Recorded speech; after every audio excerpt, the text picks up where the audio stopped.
Okay. I tam existiko. Existoi. It's hot. About 24 degrees Celsius. On Sunday, what is it? The 26th of June, 2022. In the last part of the lunar cycle, Misamsota, the long rains. And decided I would go on a little bit of a hike in the Alexander Wilderness Park this afternoon. Brit's out at her parents'. I'm bored, so I thought I'd come for a hike. I have an intended route back that way. Remember when I took that walk kind of toward the end of winter, found that dead jackrabbit? I want to go back out that way, see what that rabbit looks like now, and I'm intended to scout out some routes.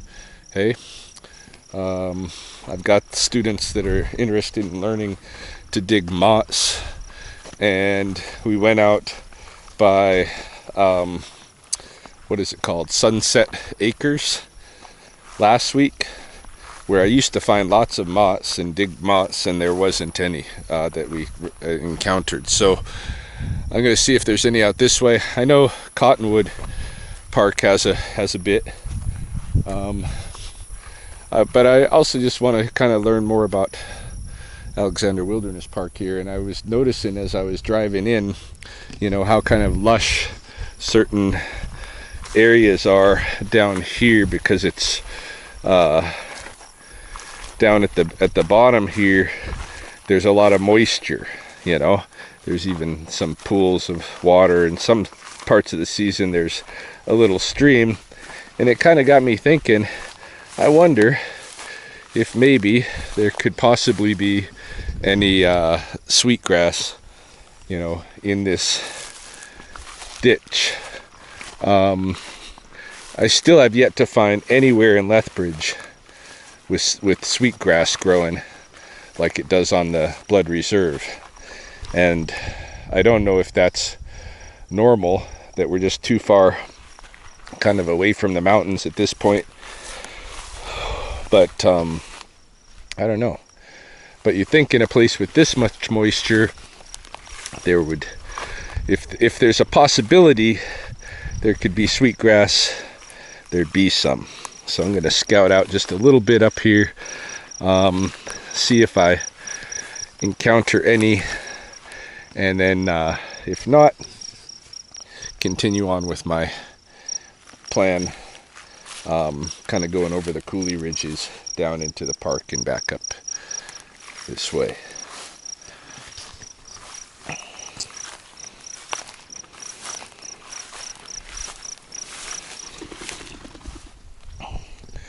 Now, see, areas like this kind of have potential, and when I see these Canada thistle, a lot of times I see Canada thistle growing next to the sweetgrass. We got some nice blades here, but I'm betting if we go down to their base that they will prove not to be sweetgrass. In fact, I should just be able to tell from eyeballing it from the top, but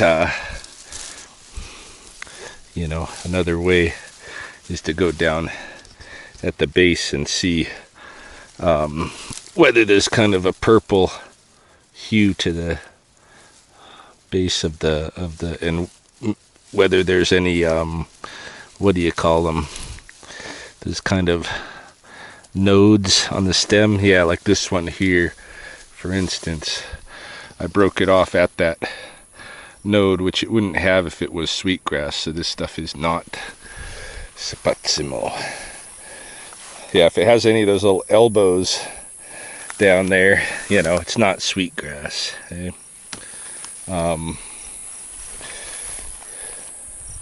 Yeah, sure wish I could find some in Lethbridge somewhere, but no luck as yet.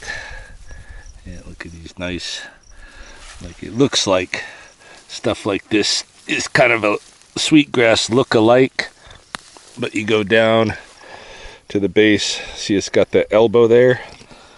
Put it on against my palm. That little node. Sweetgrass won't have that node. And the base of the stem will be a nice thick and purple. Yeah, so looks like a no-go. I'll just scout up a little bit more up here and then probably head back the other way. Oh, it looks beautiful, but it's not it, I'm afraid. Let's see.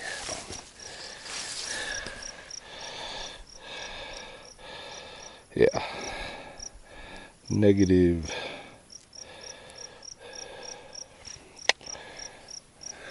Oh well.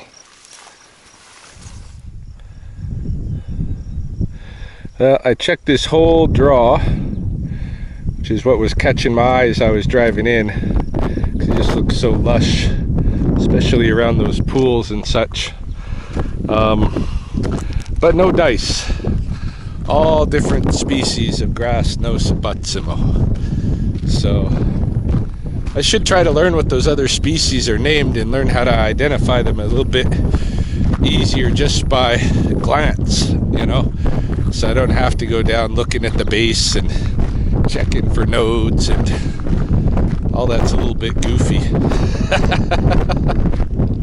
I remember one time we had this money from oil and gas to train students to go out and interview elders about traditional plant use areas, you know, so that they could supposedly protect those areas. Of course, it's just the areas where those particular elders are digging their stuff. You know, I always told the students, hey, when the oil and gas actually, you know, are asking, you make sure and tell them every natural grass area on the reserve is traditional use area. You know, you gotta get that documented somehow. But anyway, they went to what's his name, the late Francis Heavyhead, and they were asking him about what he knew about plants, and he put on like he didn't know anything, which he probably to himself, he considered himself to know nothing. But in reality, of course, he knew quite a bit. And they were asking him, well, you ever pick sweetgrass? Yeah, of course I've picked sweetgrass. They said, well, how do you identify it? Do you look at the base of the stem for the purple and that kind of thing? They were like, you know, just parroting what other elders had told them. And he said, no, I just walk along, and if I see sweetgrass, I'm like, there's sweetgrass, and I pick it. So, you know, that's the kind of thing I'm talking about. Just stopping off at my truck here, looking for my crowbar, my root digger, in case we do come across any moss. I'd like to, here we go. I'd like to dig some up and check it out. Okay, we're heading this way. Alright, I've climbed kind of halfway up on the coulee onto this shelf, which surely must have been mining or something of the sort along the side here. I don't think this is just natural slippage shelf, but there's definitely been some gravel mining going on. We're gonna come within view of it, I think, just around the bend here.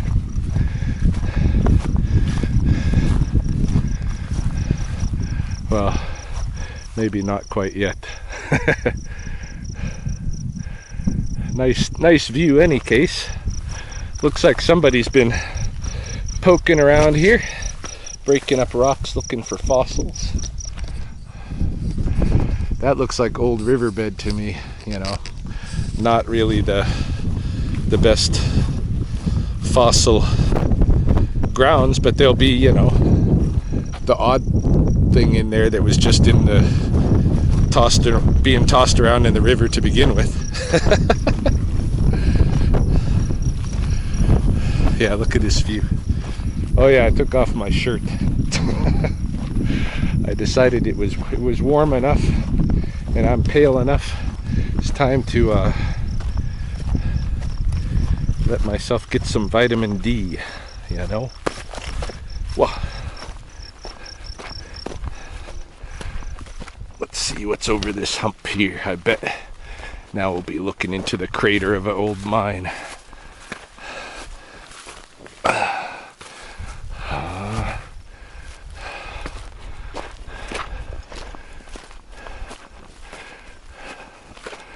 Yeah, pretty much, eh? Pretty much.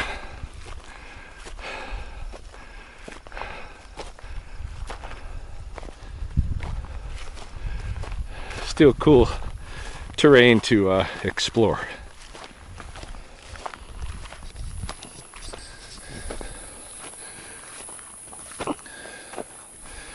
I like just following these deer trail, you know, deer and coyote trail, these pretty nondescript, concealed almost trails through the coulees.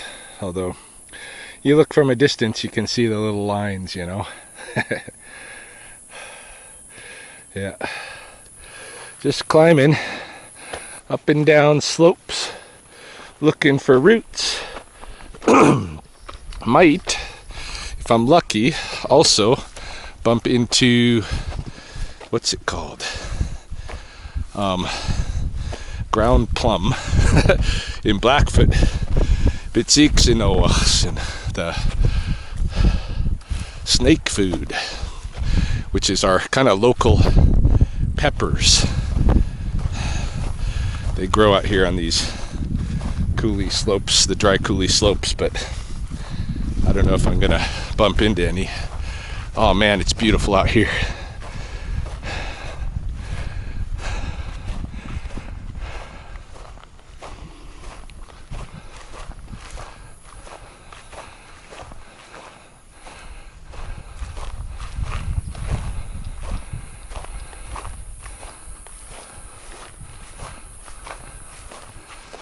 That's something I should try to figure out how to say in Blackfoot when I'm describing being in awe of the landscape, you know,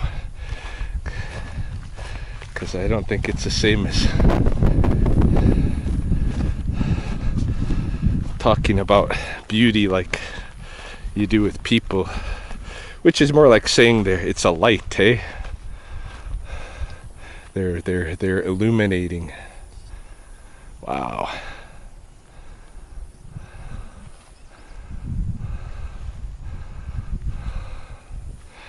Yeah, that's where I want to come down there by those gray shale formations there. I don't know how close to this edge I want to go. This might be an overhang for all I know. There's the park, Wilderness Park, downstream past the gray shale Pavan. Diamond City up that way.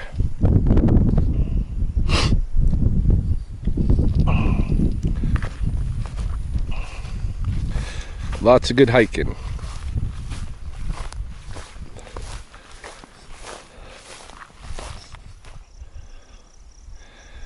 I'm always on the lookout now for those clamshells that my friend in the Horn Society had asked me to provide for him over the winter. Now I found lots of them, but in the weirdest places.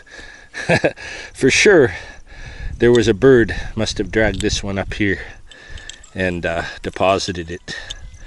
It's kind of chipped off on the edges, so I'm not gonna bother with it. It's mostly a nice little shell though, but I'll leave it. I think when I saw that jackrabbit, that was just over maybe this next middle ridge here. So hopefully that I wonder if it's a skeletonized now is what I want to see. So we're headed over that way. Not running into any of the route that I was hoping to find. Not entirely surprised about that, but I am kind of surprised about the how little diversity there seems to be in the plants in the wilderness park here.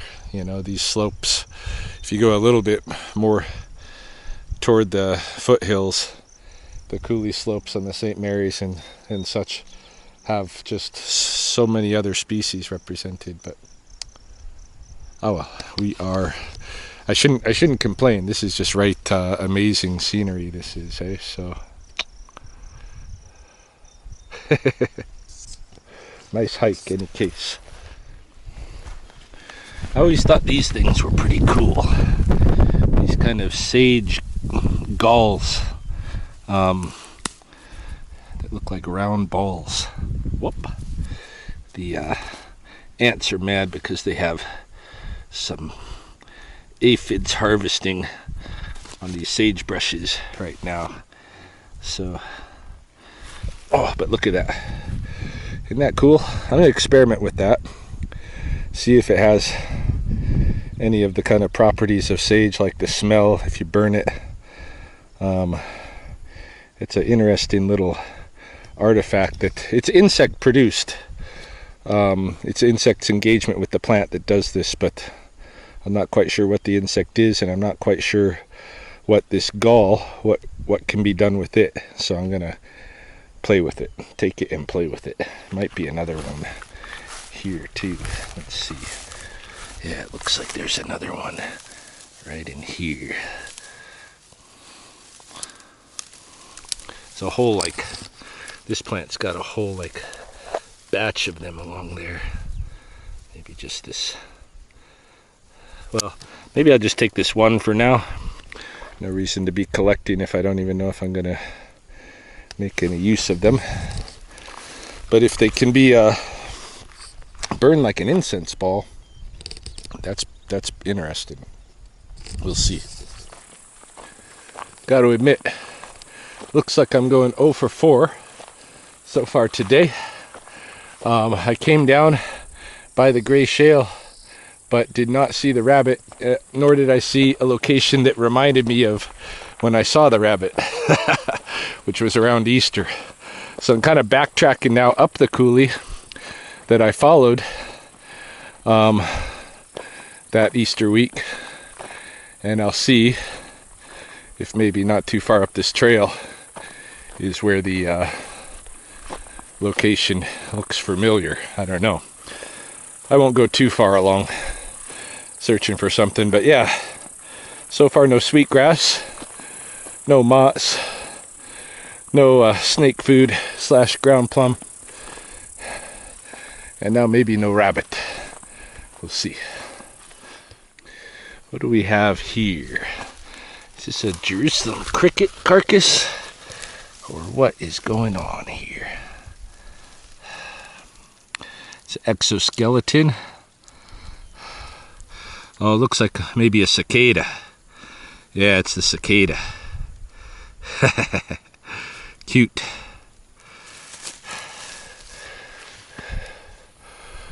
I think just maybe around the bend is where the rabbit was. No. Looks like I lost that rabbit location. I know it wasn't this far away from the coulee, from the river. I've gone quite a ways up. I'm almost on the top of the ridge again. So, shoot. Well, that's how it goes. I'm gonna hike my way back down. You know, when you're looking for something and you're not finding it, how about just be open to what you can find here? That's how we'll approach the rest of the hike. No more looking specifically for stuff. Let's see what the place wants to show us. What's this? Oh, just a stick. Wants to show a stick to begin with. Anyway. It's down at the river now, and I realize probably why I didn't find that rabbit was because I didn't go up the right draw. I am almost to the other side of the shale from where I should be if I was rabbit hunting. So I don't know, but I noticed that right over here, and I'm gonna probably pop over here and give it a check. Right over here we got some abandoned pants. No, that's not what I'm looking at. All of this white here is all clamshell fossil going up.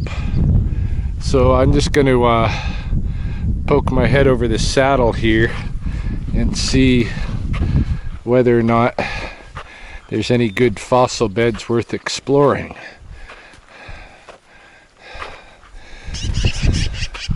What's up, magpies?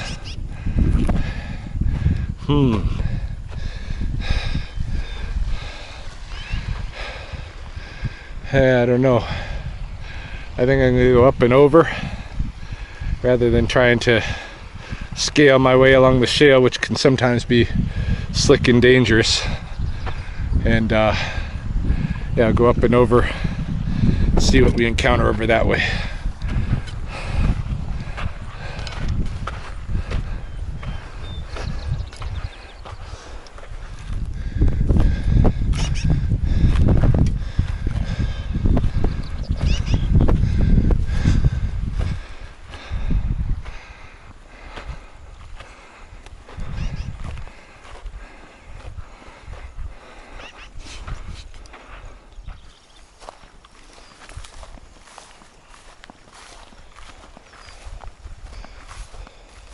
Down on the floodplain now, obviously,